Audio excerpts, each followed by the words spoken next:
Demak, Yunusobod bo'yicha BTSlar hozir ishlamayapti, dushanbadan ishlashadi. Tushundimmi gapingizni? Shunaqa. Shunaqa. Bo'ldi, xo'p, shuni so'raylik sizdan vatuvdim. Rahmat kattakon, yaxshi ishlanglar, charchamanglar. Xo'p, sog' bo'ling, xo'p.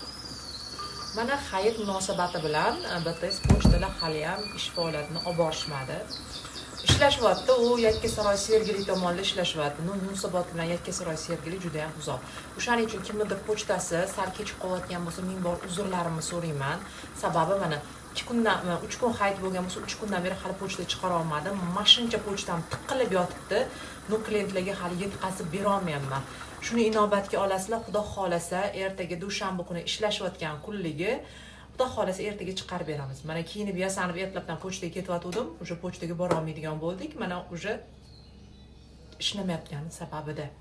Shuni inobatga olib, men bor uzrlarimni so'rayman. Xudo xolasa ertaga